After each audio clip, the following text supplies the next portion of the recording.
Qui n'a pas rêvé de posséder ou simplement de conduire une Ferrari? Et encore plus, une Testarossa.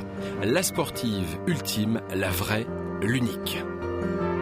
Nous sommes en 1984 et Ferrari répond enfin à Lamborghini et la fameuse Countach, sortie 10 ans auparavant avec la Testarossa. C'est vraiment une voiture qui a marqué les années 80 et si on se rappelle bien la pub de l'époque, il était dit « Désormais, sur la route, vous ne me verrez que de dos » et quand on la regarde de dos, on comprend pourquoi. Avec le poids des années, cette diva est-elle en passe de devenir un mythe? La réponse en images.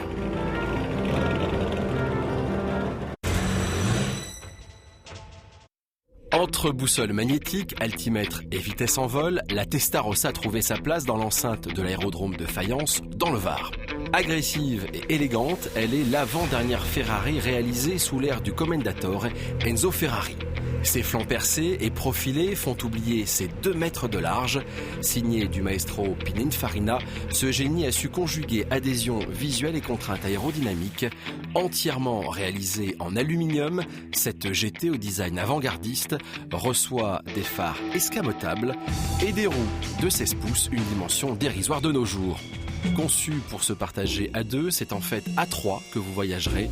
Le monumental moteur 12 cylindres à plat de 390 chevaux est omniprésent. Un passager très sonore, cette véritable pièce d'orfèvrerie a de quoi ravir les mélomanes amateurs de sensations fortes. Lorsqu'elle se laisse apprivoiser, on découvre, proche du seuil de porte, frein à main et commande d'ouverture de capot. L'instrumentation est minimaliste, mais le compteur gradué à 320 km/h laisse présager des performances.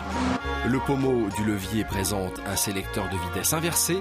Le premier rapport se situe en bas à gauche, la signature des vrais sportifs de l'époque. Comme la plupart des productions cheval cabré des années 80, le meilleur côtoie le pire à l'intérieur et notamment les commodos de clignotants et de phares. Ils proviennent du groupe Fiat. Les plus observateurs d'entre vous auront remarqué qu'ils viennent d'une Lancia Delta, un petit peu dur à avaler pour une auto qui valait 920 000 francs à l'époque, soit le prix d'une belle villa sur la Côte d'Azur.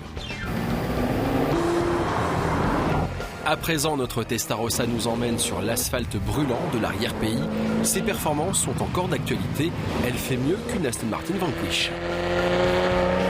Franchement, je ne vous cache pas qu'aujourd'hui, être au volant de cette Ferrari Testarossa, c'est un rêve de gosse. Comme tous les passionnés automobiles, eh bien, la Testarossa était quasiment la sportive ultime des années 80.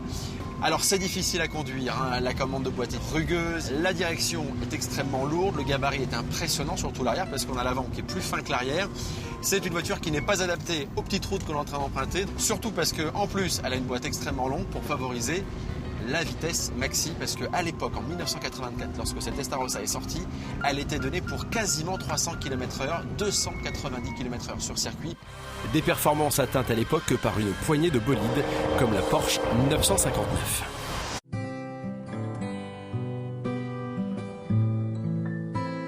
Bon alors Jim, on a eu le plaisir vraiment d'essayer cette Testarossa ensemble. Si tu avais une chose qui t'a marqué avec cette Ferrari? Alors moi, c'est la mécanique. On est sur un moteur 12 cylindres situé à l'arrière. C'est la dernière génération de Ferrari à disposer d'un moteur à l'arrière. Et l'autre particularité sur cette Testarossa, c'est que nous avons un moteur 12 cylindres à plat.